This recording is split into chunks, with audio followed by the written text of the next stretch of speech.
Hello, everyone. My name is Maria Genkin. I'm the Razom board member, and I'm a curator of this year's festival's literature program. And this is our last literature event and our last festival event. So as you see, I'm very upbeat, this is over, but it was really the most amazing experience of seeing all these writers and poets here in New York. And today I'm especially pleased because Olena Stiazhkina, my good personal friend and a fantastic writer, is here. And to make it very personal and very family style, I also invited my other great friend, Irena Chalupa, who is actually in our book club, Razom book club, and who is a fantastic reader that I enjoy hearing her opinion on Not as much books. as you. You read more than anyone I know. Just wanted to thank you everyone for coming on Halloween. I know this wasn't, like the night that, the night of the living dead that we're going to talk about, the way Olena, put it together. So please follow Razom for Ukraine. Please come to our other, events. We really would like to keep Ukraine present in American minds and hearts and really help us to win this war. Thank you very much. Can I ask you, first of all, who's read this book? Okay. So that will predicate the discussion, and I'm going to have to make things up as I go along because I stupidly assumed that many more people had read it. You all read the introduction and Olena's bio on the Razom website, yes? So I don't have to go through that. Let me just say a few words about the book, and then we will start our discussion. I have a few questions. Olena has something that she would like to read, and then we'll open it up to a discussion. The book is a very dense book. In 230 pages, so much happens that it's almost like a palimpsest, multi-layered, very, very rich. And I find it not curious, but also our other favorite writer from the East, Serafeyenko, is also one of these extremely dense writers. I say that in a positive way because this kind of writing requires an engaged and an intelligent reader. And I'm thrilled that we have such wonderful writers that challenge our gray matter. This is the story of 4 families who are intertwined because they are born roughly at the same time. A communist functionary decides to rehabilitate his own sort of German background, and he wants to glorify a German communist who was killed by the Nazis in Buchenwald. So he proposes that the newly born children be named after this guy, Ernst Thälmann. And all sorts of things ensue. Needless to say, nobody actually really wants to do it, but they get a kind of an improvised solution.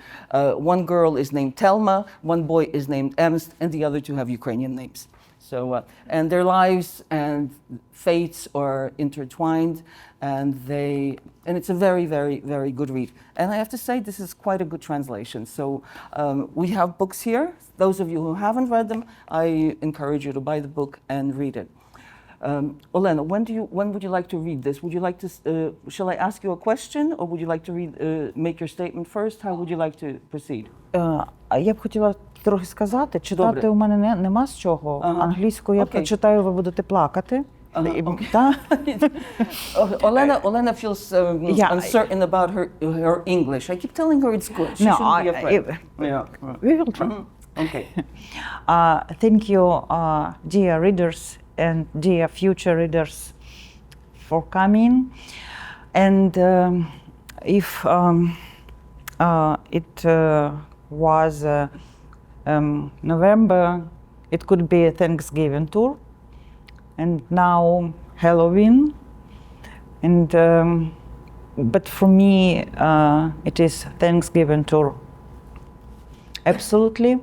That is why I would like to say to our Ukrainian army, to our soldiers, when I was on the street near this building, I have read an inscription, pardon our dust, we are building the future.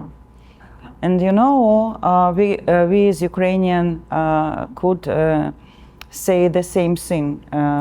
Pardon for our dust, for our blood, for our suffering and our black humor.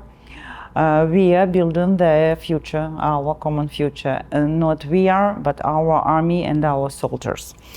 I would like to say thank you to American people. It's very important for us, your support, your weapon, and your trust.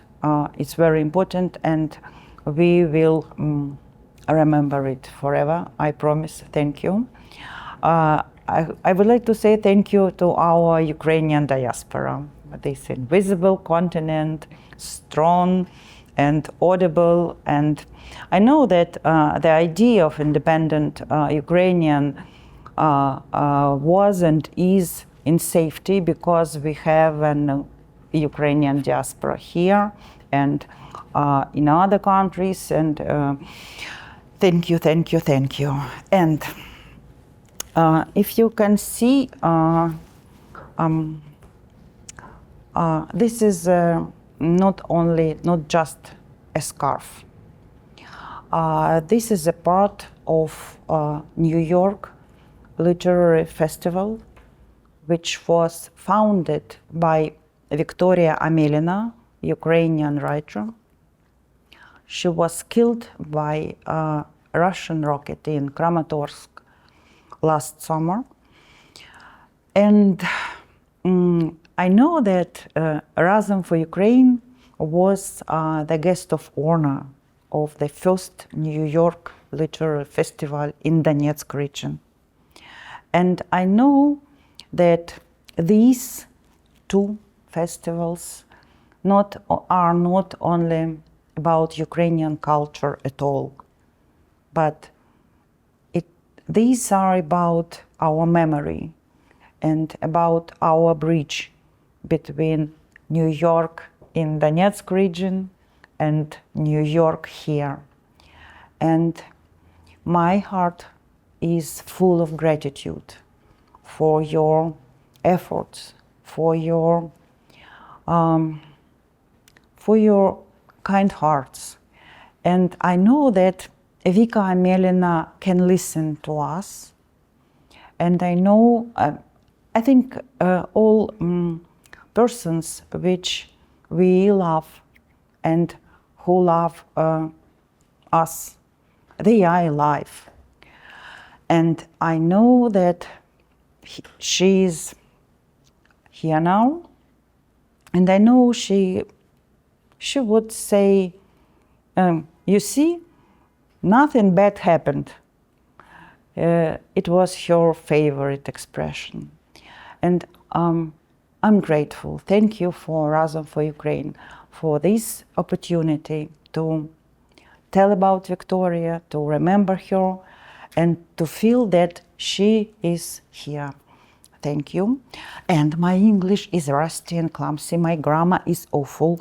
And I promise I will make a lot of mistakes. And then I will be shameful. And all this night I will work with these mistakes. And my grade will be F.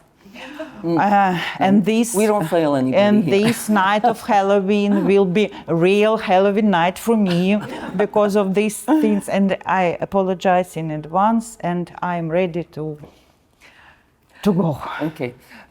You mentioned Victoria Amelina. When I met Olena, she had a couple of talks in the Washington area, which is where I live, and she put an empty chair in front, and for Victoria Amelina, who was a good friend of hers, a good friend of Masha's, and I like to think a good friend of mine as well, because I really appreciated her talent and her writing.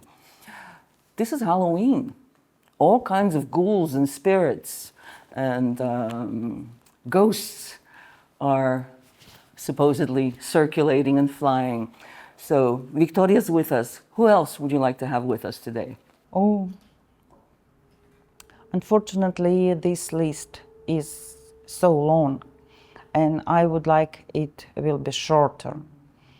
But now we can hear Volodymyr Vakulenko, Volodymyr Onisko, Ukrainian director, film director. We can hear the mighty singing of Vasyl Slipak, Ukrainian singer.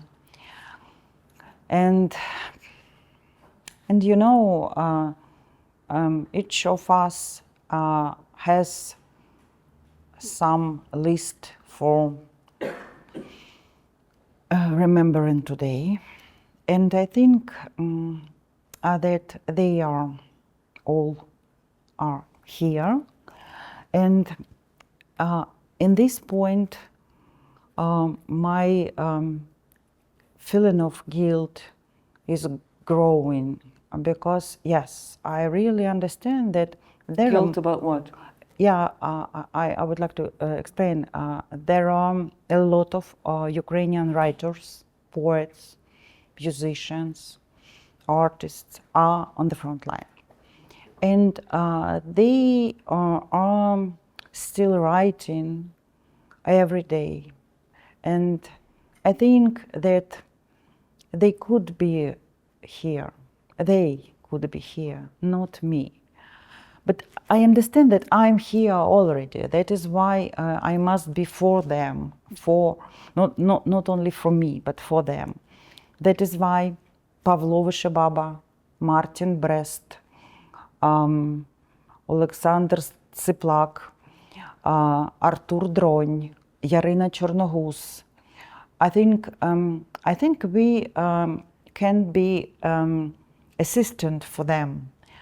We can subscribe to their pages in the social network and read them every day and like them every day.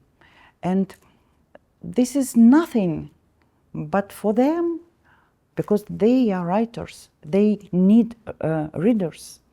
And it will be very helpful and very right way to support our culture on the front line.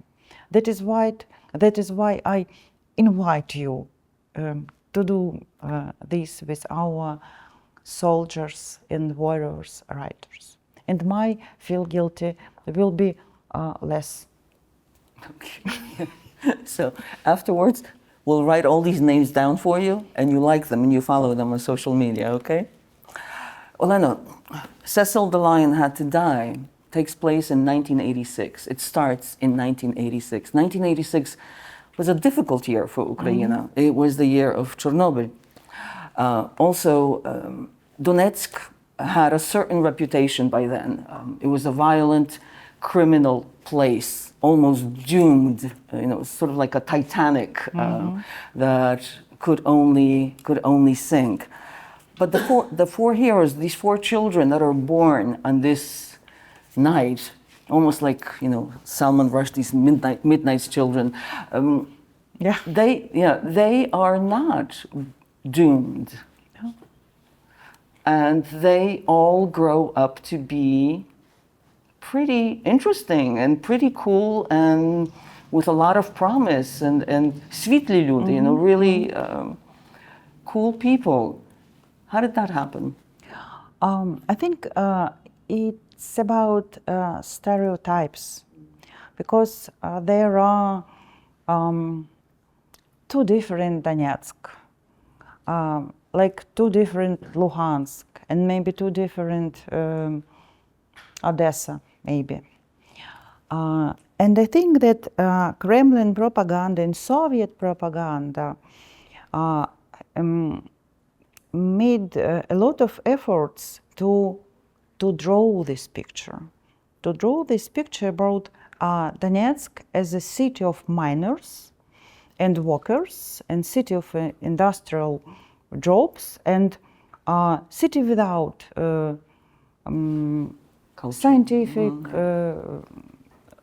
workers, and cultural workers, and artists, and so on, and even without women, if you know Donetsk is a man with hammer, with a hammer in different senses. Yeah. Yes, but there was absolutely different Donetsk with many brilliant people. Volodymyr Rafyenko is also from Donetsk. Alexei Chupa, other brilliant writer. He's from Makeyevka, it's near Donetsk, and he's absolutely brilliant. And we have a huge schools of chemists, doctors, oncologists, for example, or a dermatologist, or because it was connected with miners' job. And all these people were different, and they were bandits, and they were voters for Yanukovych. I promise, I know. And they were beyond the Ukrainian life. I should admit it. My dear colleague Diana Berg, she is an artist, she is a designer and gallerist. She told about herself, I was a pacifist. It's a good expression. Really, we were pacifists. But we weren't bad people, honestly. That is why my characters are not about Yanukovych's team. They are absolutely ordinary people from ordinary families. That is why I would like to invite you to Ukrainian Donetsk after our victory. You have to see us by your own eyes. And I promise we will be happy, really. The New York festival that Olena mentioned, you know that there's a town called New York in Donetsk Oblast. And Victoria Melina organized a festival there. And Olena had a really interesting presentation about the Donetsk and the Donetsk region that people didn't know about, what it was like when the city was established, how actually civilized it was. It had a fantastic infrastructure. It had very fashionable ateliers where people had their photographs taken. It was built like a typical, sort of slightly highbrow. Like a typical America, I think. Yes. Mostly Ukraine had developed as European country developed, but our part of Ukraine looked like as America. America, probably because it was industrial. Because it was different people from different countries who brought the money here. Mm-hmm. And the founder of my city, Donetsk, was originally from Wales. Yes. Yeah. Mm-hmm. And the founder of Luhansk was originally from Scotland. Mm. Yeah. And Konstantinivka, this city was founded by Belgian, and Drushkivka was founded by French people. That is why it was like America. Mm. And this spirit of inventions, this spirit of discovery, making money, making business, fast development, it's about our land. But the origin of this land was Ukrainian. This land was the land of Ukrainian Cossack. And before Ukrainian Cossacks, this land belonged to Scythians, if you know who they are, who they were. And if Italian could dig from this soil something like Belvedere Tors, we can dig from our garden Baby. Scythians Baba, Polovets Baba. That is why it's very interesting. But really in the garden, not something under soil and with excavator. Only lapata.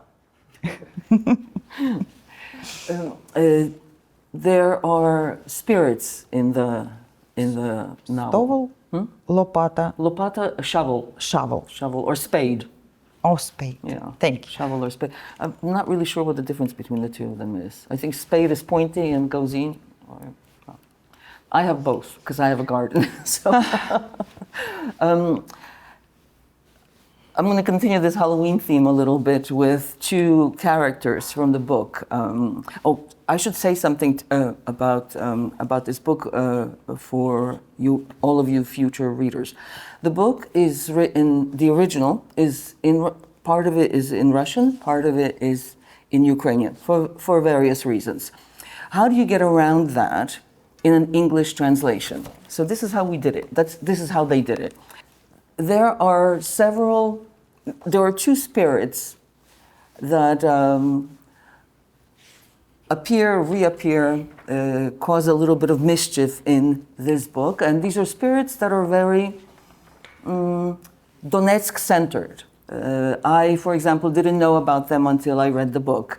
And so the book has a certain element of almost like fairy tale, kaskovistaka, and these two spirits, they can either help you bring salvation, or they can bring doom and have your house burned down.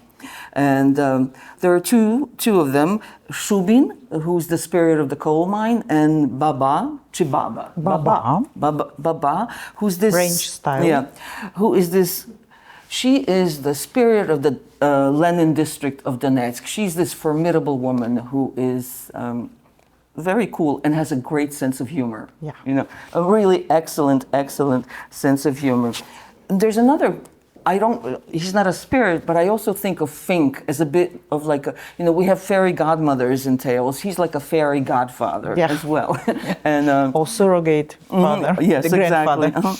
And so all of these two spirits, despite the fact that they can be very destructive and they're capable of violence, are actually good souls. And try as you might, you're not going to find anybody really bad in this book. Even Tanya, one of the characters who you sort of want to punch at towards the end, but she also has some redeeming values.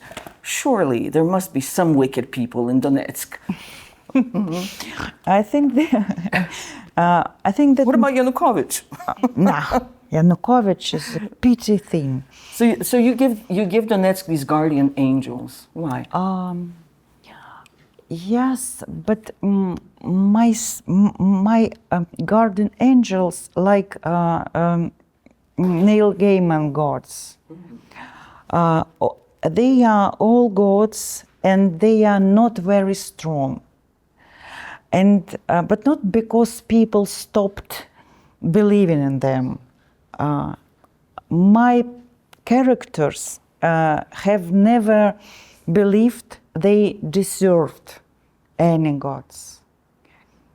Yeah, that is why they have so strange angels, so angry sometimes, so непоследовні. And Shubin is a European spirit, and miners from Silesia or from Great Britain know about such kind of spirits. He's like Tommy Knocker. No, you are not miners, I know.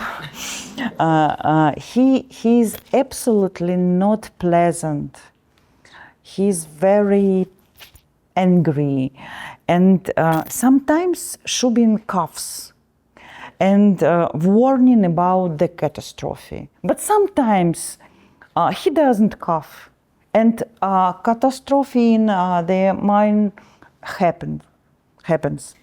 So he coughs if there's methane coming.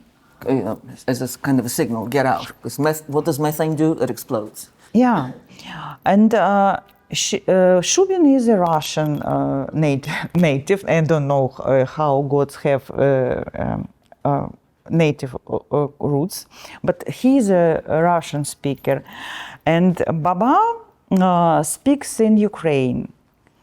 And she is a very strange person also, but because she helps only if she wants to. And this is a common base, Shubin and Baba. And if you read, and if you will read it, you notice that Shubin and Baba come only to vulnerable persons. To strong person, they never come. So they come to people who need them, maybe. Maybe, yeah. And the best of my character, Gaська, complains that she never sees them, and it's unfair. Fink believes in the power of human transformation. Yeah. He believes that we have opportunities in our lives to change our circumstances. Millions of Donetsk residents have shown that to be true. Many of them, millions, have been forced out of their homes. They have had to quite literally and physically change their circumstances and transform, how painful it may have been. The way I read the book, and the way things have developed in Donetsk, a certain group of people have chosen or have had transformation forced upon them, and others have chosen not to transform. So I was thinking that those who have embraced Russian occupation or incapable of transformation, and those who have been forced to flee, or maybe some are still in occupied Donetsk, transforming as best they can under the circumstances.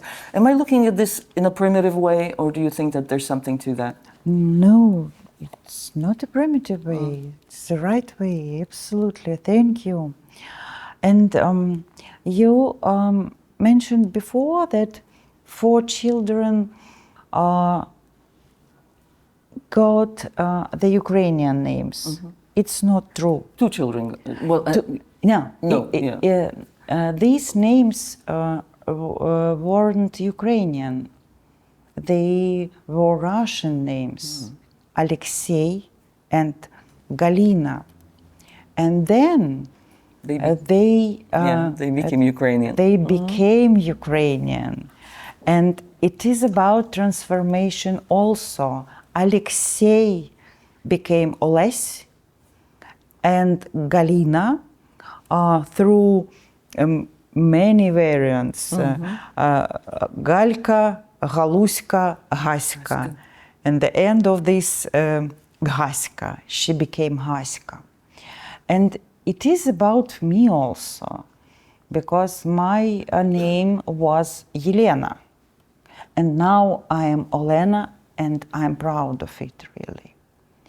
It's very interesting to change the name and to do it intentionally and be happy with it. With this new pronunciation of my name, like my characters, I feel that I get a power, strength, something like дозволена craziness. Allowed craziness. Allowed craziness, yes. Permitted craziness. Yeah. And it's very interesting to feel it, because when I was Elena, I must be so boring, so right person, so closed, so silent. And when I became Olena, I feel more freedom to be as a human. That is why I believe that my characters also can feel something like that. And yes, some of us chose to change, and this change wasn't only about war or fighting against Russia. It was about freedom. It was about possibility to breathe, to take air, to be in the Hamlet way of thinking. And this is very important for us today. Yes, I don't to be a liar in your eyes. Yes, now I can dream in Russian. And sometimes I dream in Russian.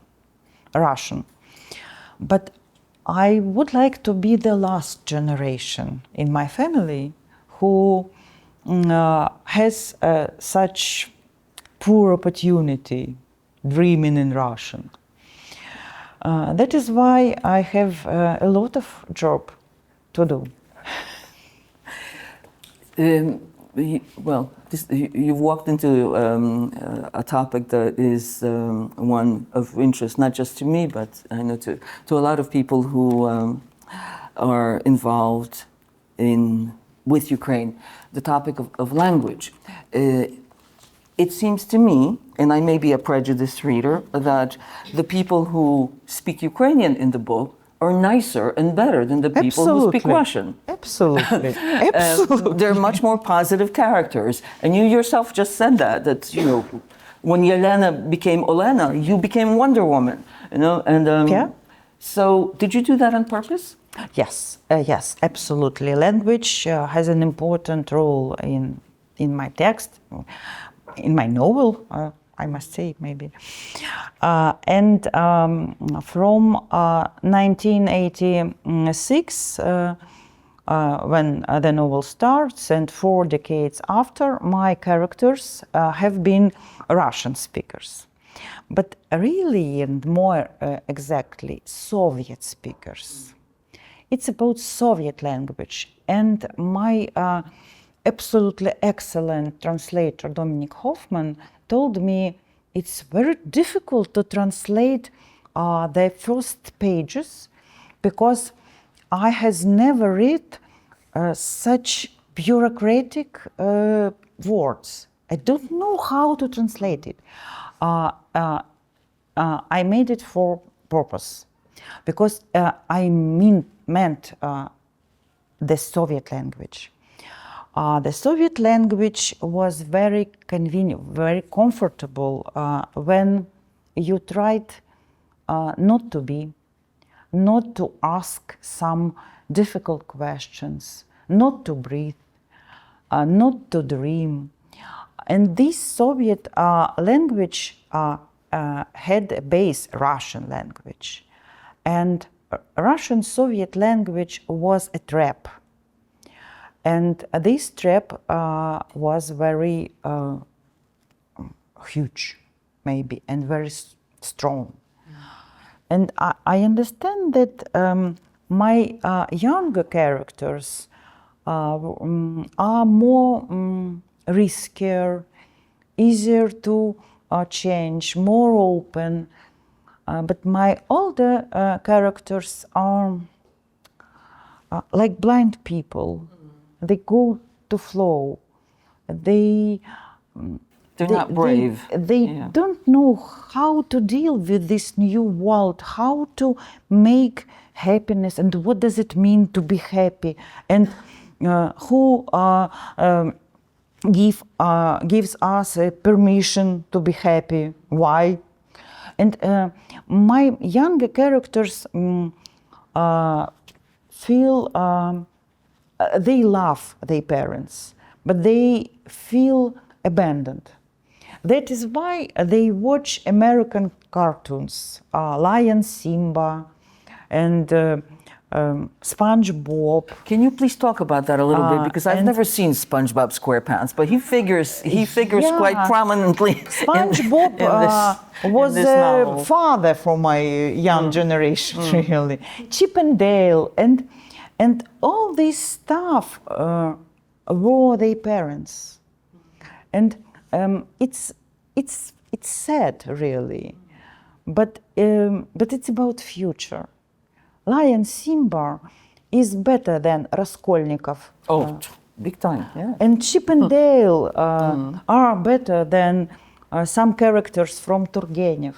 Yeah, that is why younger generation don't think about drowning dogs.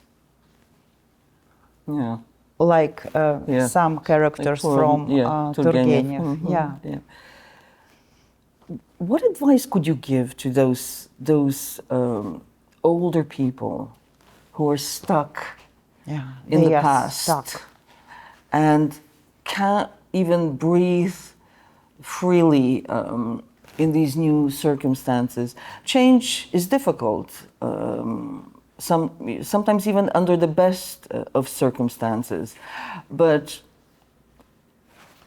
these people who are so inflexible and so incapable of any kind of transformation, they hold back the ones that want to transform and move things forward.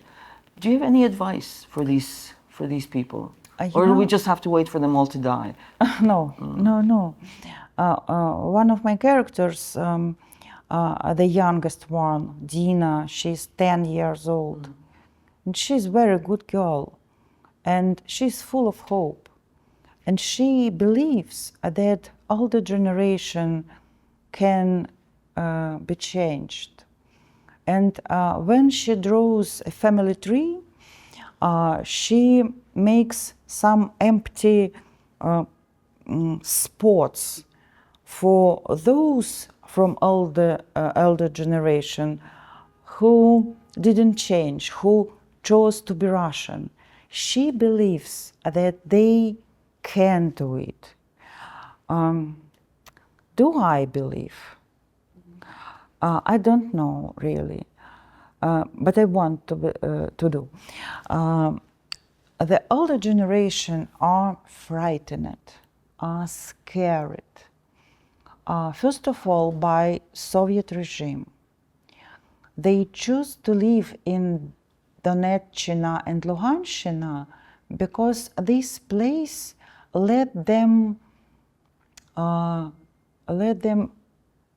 become invisible. Forget about the roots and origin. To keep silence about their grandparents.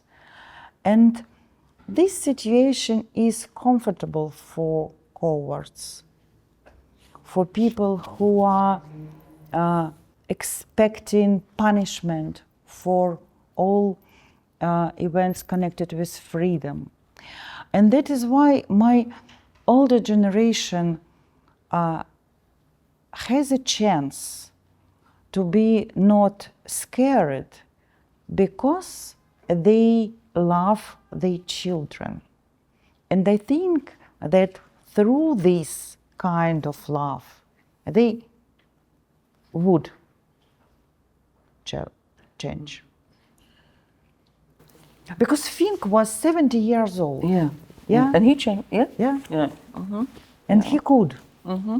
Yes. And he could to be a German, first of all, and then Ukrainian German. Yeah. And I adore him. I like him too. In the second reading, he really grew on me, and I became rather curious about him. Do you know what Fink means? No. Did you choose this name on purpose? No. No. Fink in German is finch, the bird. So I started reading about these birds. Right? There are many of them, but here's the interesting thing about them: they don't migrate. You don't see them. Oh. Yeah, they do not migrate. They live like in the shrubbery in my garden, but I don't see them in the wintertime, you know? And I thought... I never knew. Yeah. How interesting. I don't know how to... I met some person with German... it's finch. It's the bird's name in English is finch. How do you... Google finch into Ukrainian. I don't know what that... No, I met a person who has this surname, yes, and he was originally German, and I think that it's brilliant surname from my story because it's short, and it's very bright. Yeah, yeah. But in English, fink is not a fink is a negative character, you know. Zябlik. Yeah. So fink is a zябlik. They're always busy, you know. And he is as well. So you know, it's a Freudian thing. You chose the perfect name for him. So thank you. I said earlier that the novel is very busy, and I say that in a positive way. There are so many things that happen in it, and it's not a very long one. It's only 236 pages. How much is it in Ukrainian? Probably the same. Same. But it's we have this word in Ukrainian, and it really, really, really is. You get history of the place. The war is constantly present, and we're stories. And love story. And we're talking about the war that began in 2014 when the Russians first invaded Ukraine. Love stories, changing partners, cheating, emigrating, but it's done in a way that's very economical. It's like a diamond, you know. It's not big, but it's multifaceted. Андрій Бондар сказав. Дуже лапідарно. But I know. It's for purpose. It's for purpose. But you know, I think that Rafeenko also writes similarly. They're very rich, multi-layered novels. So you know how we have American South, you know, the Southern novelists of America. They have a different style. They're also very... And I wonder if we have this East-West mentality in the approach to writing in Ukraine that nobody's really thought about. I think that Rafeenko and me have different approaches to this. And really, I don't know what kind of approaches he uses. But my idea was 2 or 3 maybe idea. The first one, I know that readers are very busy. That is why my stories must be short. And each stories must be finished. That is why you can read from each part if you not from the very beginning. You can start to read from the middle of this novel and then return to the... And then you can combine this puzzle. But if you don't want to, okay, it will be only short stories about very strange and very good persons. It's okay. The second one, my idea, it's not idea, it's what it was a feeling. We lived at war. And for me, full-scale invasion was неминучим. Як сказати? Inevitable, yes. And I understood that I have a very short time to writing, because it will happen, and who knows how it will be for me personally. That is why short time war forced me do this thing. Short, lapidarno, І от. I want to ask about a character who dies very early, but figures throughout the book. Alla. Alla Kornienko is a character that, who gives birth to one of these children and then hemorrhages to death. And nobody knows. And she's too shy or polite or timid to complain about it. And but her husband, he seems to continue being in love with her many years after her death.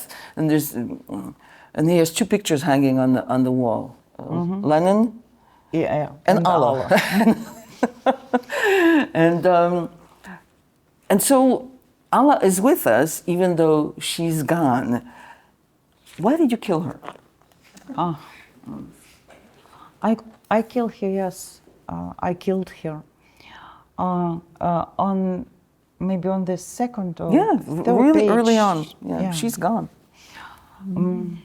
She died because she didn't, she cannot ask about help, about assistance. Because she didn't know that she has the right to ask about help. And for me, this Allah is a key point because my younger generation are prepared for asking about help. They Demanding it even. Yeah. demanding, yes. They are absolutely maybe crazy, insane children. But the one thing that they can do, ask about help, ask advice, ask on lab, ask about hugs. I'm learning these lessons. And I killed Allah before I would like to kill myself, like Allah, who couldn't ask about help. Suicide.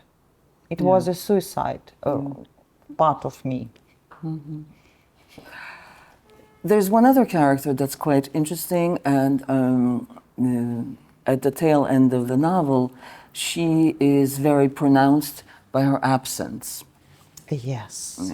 She and this in our book club when we had an opportunity to we invited Olena to speak to us. We all wanted to know what happened to Thelma, you know, because Thelma just disappears, and so we were hoping that there may be a continuation or something. But now that we have you here again. Is Thelma okay? Do you want to know this secret, yes? Yes, but I just want to know if she's okay. Who knows? I was, last year, I was in San Diego University, and that was an audience with Amelia Glazer's students. And one of them, girl, came to me and told, may I ask you about Thelma? Yes, absolutely. May I make a suggestion? This is the best way speaking about Thelma. And she told, I think that Thelma is your city, Donetsk.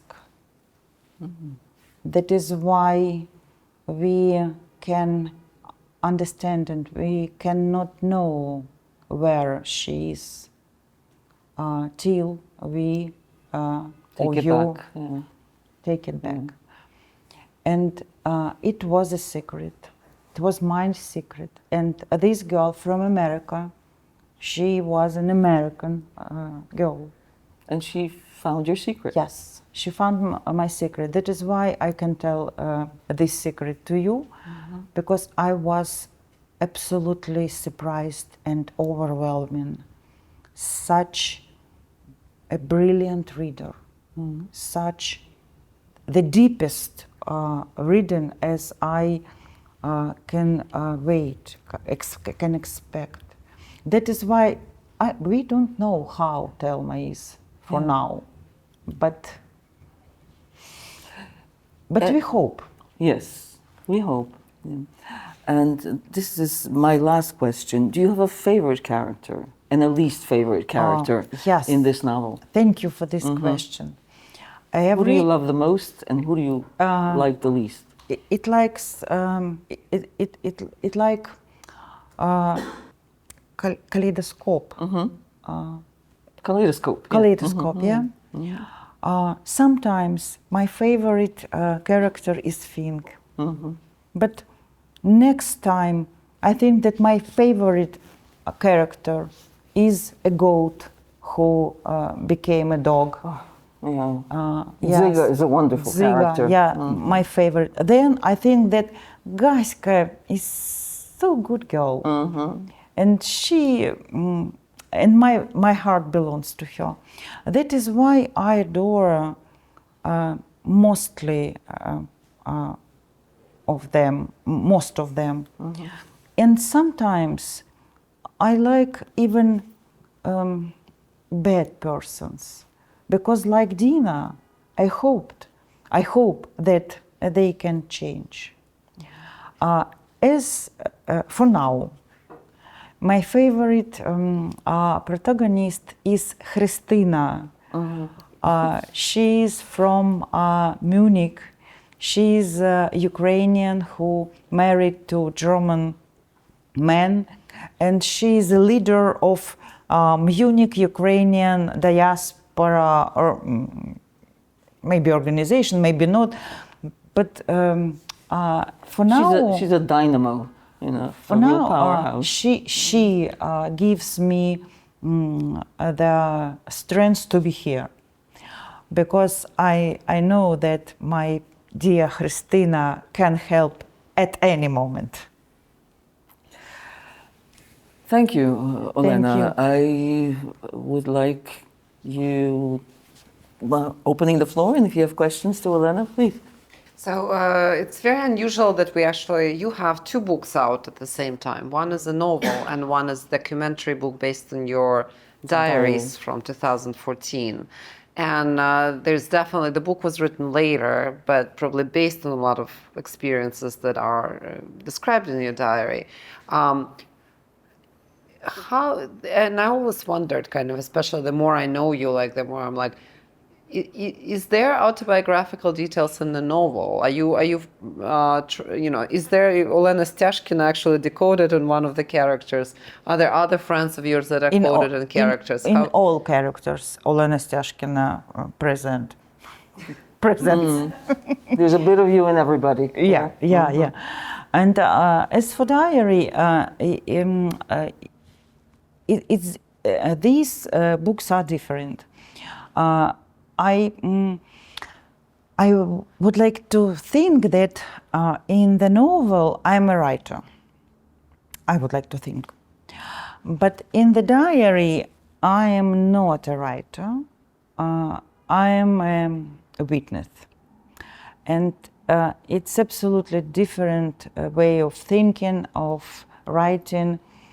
And the літературні якості щоденника, можливо, гірші, але інформаційні значно ширші. The literary aspects of the diary are perhaps lesser than the novel, but they're richer in terms of information. There are many portraits of my colleagues, my friends, the members of our Donetsk guerrilla group, children, dogs, my neighbors, and I felt that I must write it because this war started, and Russian could kill us at any time, and all these absolutely amazing person should be written down, зафиксовані.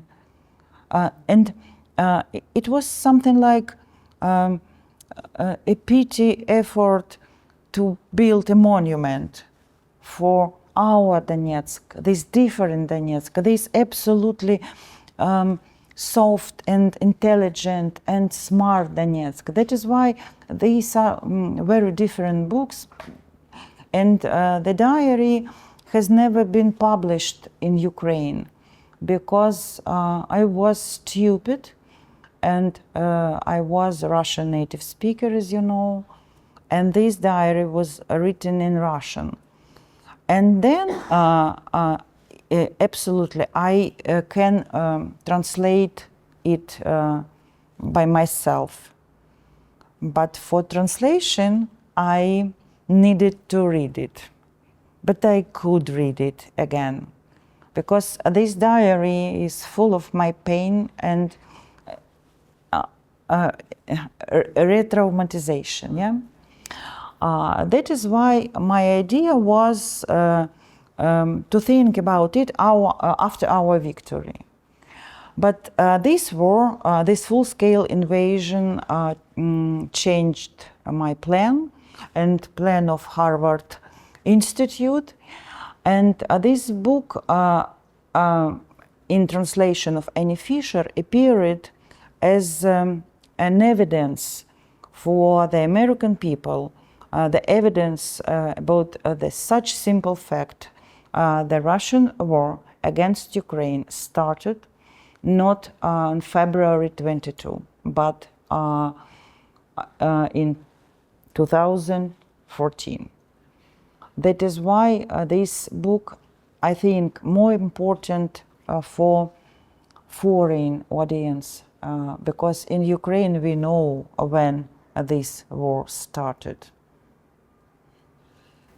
One other thing that I thought of that I'd like to ask you about is Donetsk is a character in this novel. Yes. And we often talk in some of these book clubs that we have how kind of urban literature is not super common. I mean, Ukrainian literature has this absolutely undeserved reputation that it's sort of rural farming kind of literature and so forth and so on. But as we have discovered in several of these book clubs, there is an urban element to a lot of Ukrainian writing, both from the 19th century, 20th century, and now. Donetsk is not. We began our discussion by talking about the Donetsk that you knew, but people don't know. And I think most Ukrainians had and continue to have a very stereotypical picture of this city. But the city comes alive to us a little bit in this novel, which is a wonderful thing. How would you like people to know your city? It may be a long time before they can go visit it. What would you are probably the city's best ambassador. What would you like to tell people about this city that they may not know or probably don't know? I don't know how to say about Donetsk today. Yeah, because now it's not our Donetsk. It's something like very provincial Russian town with some strangers or Buryat originally or Kadyrovцы or something like that. And now it is full of сміття and dead dogs, and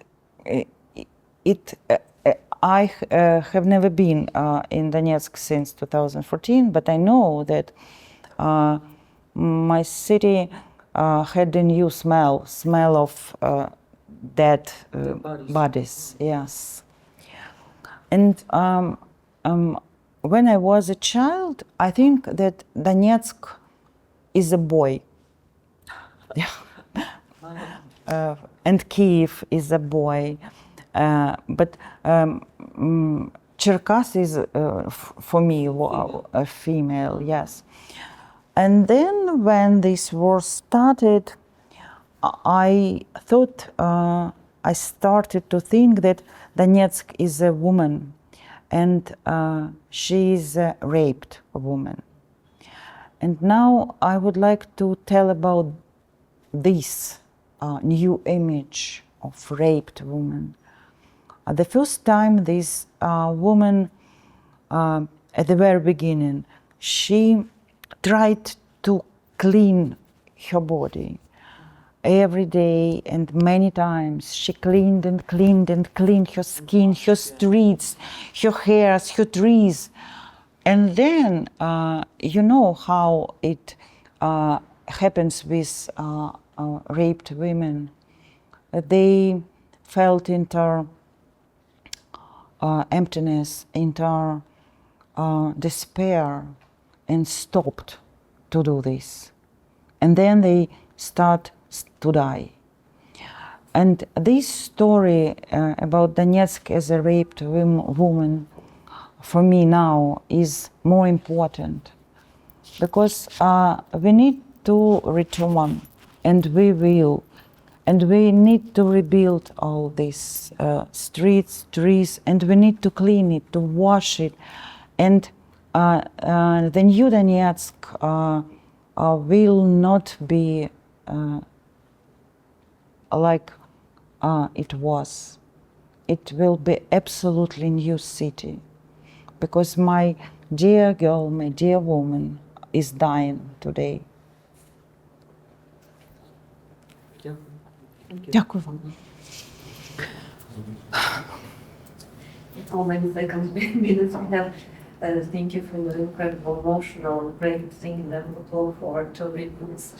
Everything. I love Donetsk. Maybe not many people in this will visited this town, but this is really before 2013. It was beautiful, incredible place for everything. And for my things, I used to run British Ukrainian Chamber of Commerce and organize annual John Hughes event. There in this John Hughes beer factory.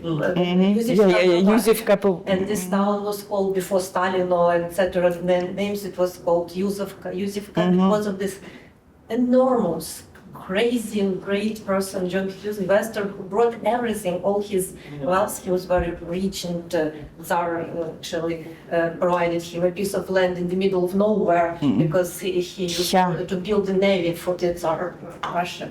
And he brought everything, not only plant, but hospitals, schools, infrastructure, cafes, football, golf, and public bathrooms.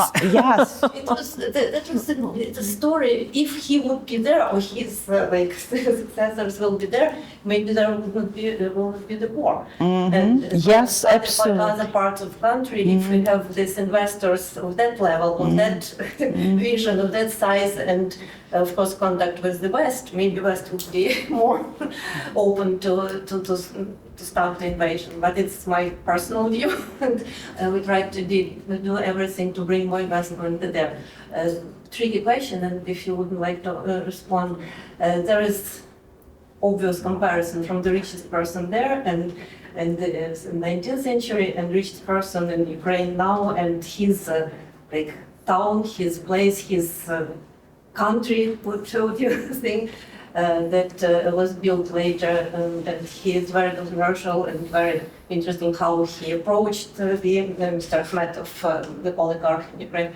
So the attitude to him from your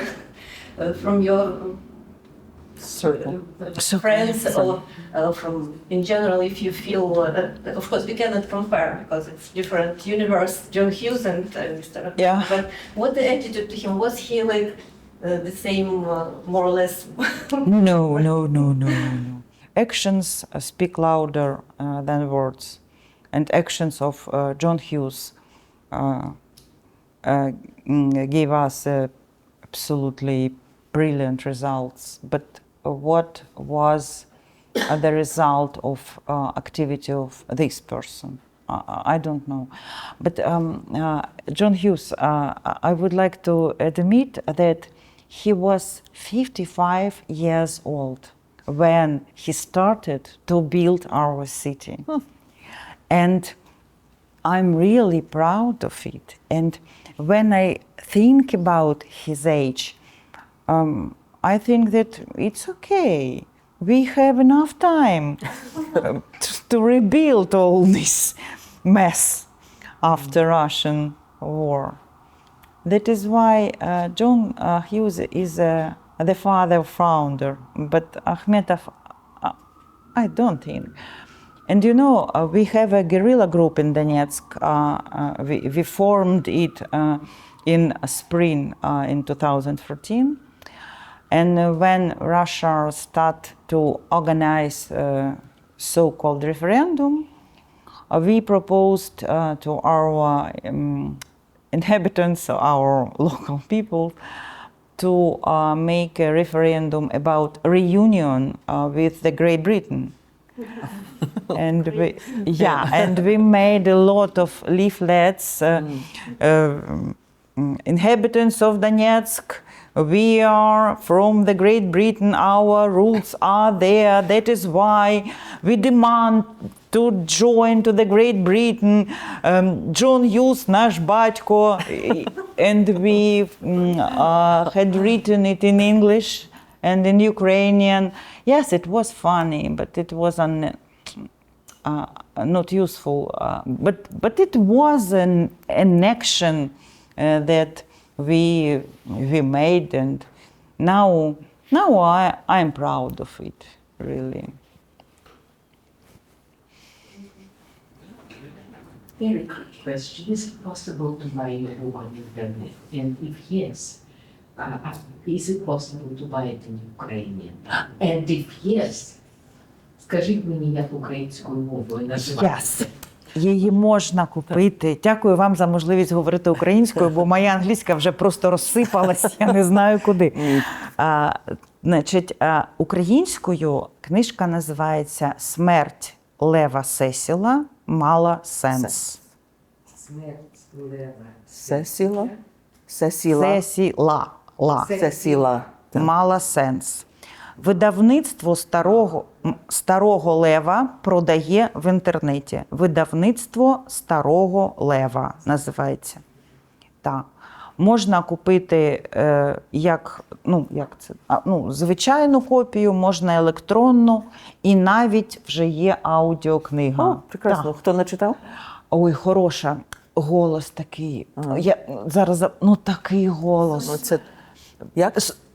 Соня Сотник, такий голос. Боже, просто неймовірно. В інтернеті набрати видавництво Святого Лева. Так, старого Лева. Так, моє прізвище і назву книжки можна купити. І ця голосом просто, у неї такий низький голос, і вона так говорить, що їй хочеться вірити. The lovely discussion ensures about the Ukrainian edition of the book, and it's in Ukrainian. I'm just translating, for all people who don't speak Ukrainian. Yeah. Some people still want to read the original. My brilliant translator, it was her idea to change the title, and it should be the death of Cecil the Lion's death made sense, Yeah. or was not in vain, Was not in maybe. vain, yeah. Yeah. And she told, please speak this title out loud. Смерть Лева Сесіла мала сенс.